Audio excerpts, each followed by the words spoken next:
Morning, everyone. Thanks to Gab and the whole FINOS team. I see Jim in the audience for organising such a great event. I think it's great to see everyone. There's a lot of familiar faces in the audience. I think what we wanted to touch upon today was we appreciate the opportunity to kind of present and talk about some of our contributions. We want to talk about some of the recent contributions we've made, across the various JP Morgan teams. The type of my session that we're talking about today is really around unlocking new workflows and product and technology innovation through open source collaboration. So JP Morgan participates in a few active streams, from the Symphony stream through to the FDC3 and financial objects. Because recently we've also announced the contribution of our Perspective, which is a new real-time data visualization engine, and credit to Jim Adams and Neil Slinger, who's in the audience somewhere. He was also presenting at the FinJS conference yesterday, so we'll give a demo of that. But what I want to kind of start off with is why open source. I think it gives us the opportunity to really tap into exactly what Gab touched on, the expanded talent, across the industry, to help us hone in on new ideas and kind of workflows. It's given us new perspective in terms of use cases and where we have opportunity to kind of connect that internally, but also into external kind of workflows. It's also given us the opportunity to really kind of think about our architecture and enhancing that into a modular fashion. And Jim, who's our JPM board member at FINOS, is really kind of advocating that across the organisation. I think it gives us a great opportunity to really collaborate with the industry and with our fellow FINOS members to really kind of iterate that process. It's given us the ability to kind of create products faster, but also connect across industry workflows. So I think with that in mind, we wanted to kind of keep it short. We wanted to kind of focus on a few of the recent contributions. One of them is our click-to-call contribution that we made recently. So I guess what you see on the screen, the thinking behind this is we've rolled out Symphony across our organisation.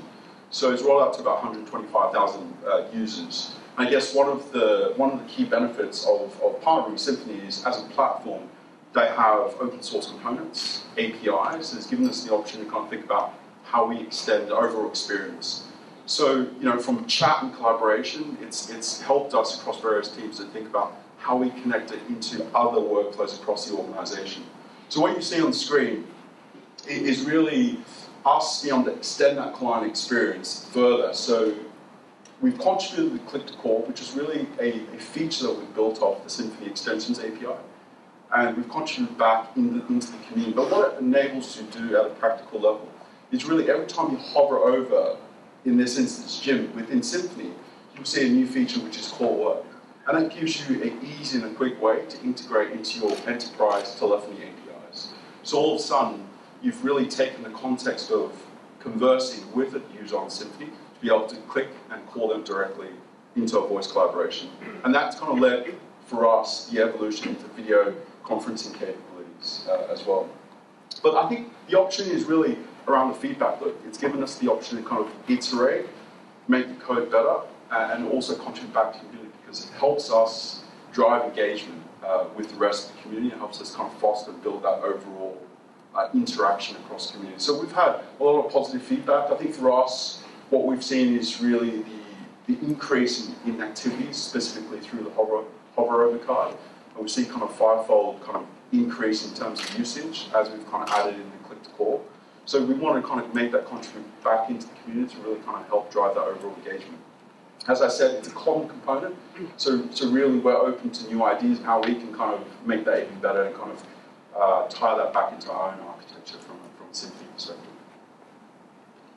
So with that in mind, I think from our first contribution was really step into the second piece, which is really what was announced yesterday around the launch of the Perspective, which is a common component that's used actively across JP Morgan.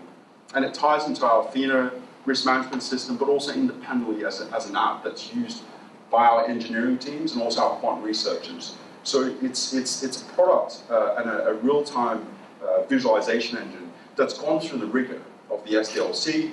It's gone through the real user feedback internally and also external. I think we've had a lot of valuable feedback in terms of where we can kind of take it. And really what it enables us to do is really hone in on the common aspects of the visualization, which we'll see later on in terms of the demo. the different aspects of what you can do there. With the proliferation of data, be it intraday, real-time tick data, batch uploads, I think there is a huge demand in terms of how we optimize the visualization of that. And what we're finding is, not just from internally across the industry, there's a latent demand of how we kind of improve that to make it easier to surface visual insights in a rapid manner. So this is now available through FINOS, and we'll go through a quick demo. But a quick highlight of the architecture as well, to my earlier point. I think Neil also touched on this in the FinJS conference yesterday. It gives us the ability to kind of connect into JP Morgan platforms, various analytics models, real-time data feeds, and also external data sources. So you can kind of really aggregate all that together and visualize that in a rapid manner. It helps the engineering teams make quicker decisions. It also helps our quant researchers and ultimately our front office to really make that decision quicker to be able to serve our clients in a kind of rapid manner. But also it gives us the ability to kind of deploy analytics components and apps across different open source frameworks in a compatible way. And then in terms of the views, it gives you the ability to combine different views and different data sets depending on the use cases as well. So with that in mind, I'll jump quickly into the demo and then happy to kind of cover any questions. We've got Jim and Neil in the room as well. I think they've got their hands right up to ready to answer.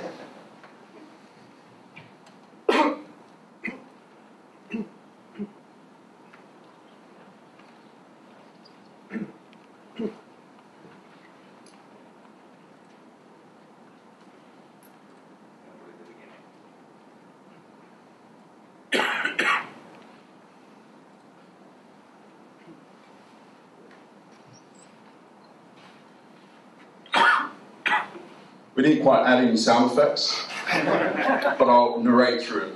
Hopefully that helps.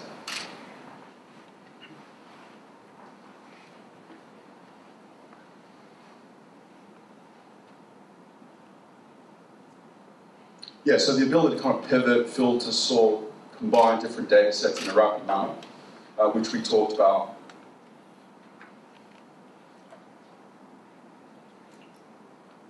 And I think the performance scalability is a big element, right? With the vast amount of data sets, the ability to kind of connect those data sets together in a logical manner is hugely valuable across the community.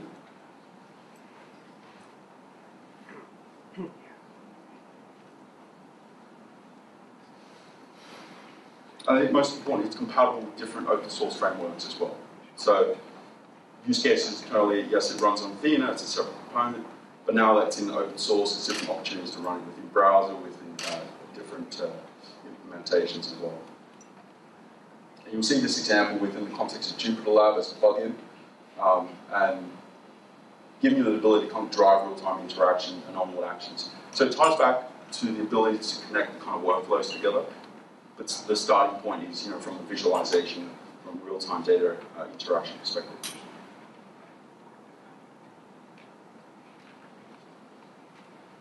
Excellent. I want to keep it brief. Any questions open?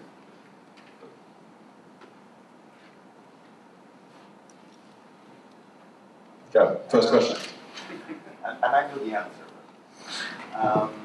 You guys looking for contribution perspective, and more in general, as you propose the data visualization program, are you looking for contributions, other contributions to the data visualization program? Yes, so we definitely look for more contributions.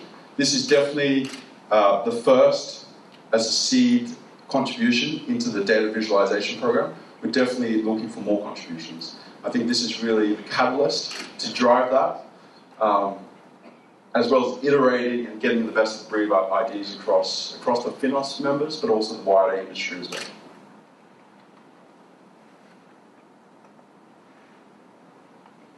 Hi. So Perspective is a JP Morgan project. Is it currently managed by a community? Who outside of JP Morgan is contributing to it now? We've got a few existing contributors outside JP Morgan, so it's actively being iterated already. JP Morgan, but also some of our tech partners as well. So it's already out in the open, and I think it's also gone through that iteration in parallel. So what we're aiming to do is really kind of synchronize that directly into FINOS, so it benefits the whole community. So where's the IP for the code and stuff reside? Is that with JP Morgan or is that with an institute called FINOS? So in terms of the assignment of the license and stuff like that? Yeah, do you want to take that? So that's kind of a general answer for any project contribute to the foundation. So I figured I'll just give it to you. And Adam, our lawyer, just in case, correct me if I'm wrong. Just a disclaimer, I'm not a lawyer. The foundation does not require any transfer of copyright to FINOS. What we ask is a license to publish the code under an outbound license, which is Apache. So the code is licensed under Apache, so anyone downstream can use it, but the original intellectual property is left with the contributor. That means, again, that this is kind of the model that pretty much every foundation out there uses. We have a CCLA contributor license agreement that is very similar to the Apache one, or to the Linux Foundation, for example. So it's really making sure that we don't set too high of a bar in terms of transferring the whole copyright, so leaving certain rights with the original contributor, whilst the whole community can work on the actual code under an Apache license. That is very commercial friendly as well as known viable. That makes sense. Correct? Okay. Does that answer your question? Thanks, Kevin. And So the emphasis on WebAssembly was interesting. Do you see that more software going that direction, and how do you think that that combined with the kind of open source FINOS ethos enables more interconnectivity between all these different applications? fantastic. I'm going to ask Neil to step up to the plate. Yeah, Neil, because we're actually deep. Oh, nice. Yep. Cheers, Will. So yeah, WebAssembly is a great technology. We started experimenting with it early last year. We see it as a great way of both leveraging much of our legacy tech that being built internally and actually running that in a modern way in the browser. And also from a performance point of view, we're seeing some pretty big speed ups around the execution and the runtime characteristics there too. So we see WebAssembly being a big part of the future. Still a way to go. It doesn't support all the features we need. So threading and garbage collection and other stuff isn't there yet, but it's an evolving space, and we're trying to push it and drive as much as we can. Cool. Cheers. Any other questions whilst I'm up in? What's it written in? What's what written in? Perspective? C++ for the core engine, and the main views are JavaScript. So the engine runs in a web worker, that's in WebAssembly, and then we are very efficient about how we shift data between the WebAssembly heap and the JavaScript heap on the other side. Yes? What effort's involved in connecting a different data source, either internal or external, and in integrating if we had our own quant models or quant libraries, what sort of efforts involved? So for Perspective itself, the APIs to get data in are hopefully quite straightforward, and if they're not, feel free to contribute some fixes. So straightforward, like JSON-based data models or Apache Arrow are basically where we end up. So the onus is on you as an adapter writer to write something that will convert your own proprietary upstream feeds to that API. Yeah. How much effort's gone into the documentation? Not all the open source projects I've worked on have excellent documentation. Is that still a work in progress, or is that? So documentation, I think, is always a work in progress. It's definitely a work in progress here. So we've put a bit of effort in over the last couple of months to bring everything up to date. There's a lot more coming in terms of examples, blog posts, integration stories, and everything else. So it's an active part of all of our work that we do. Cool. Excellent. Thank you.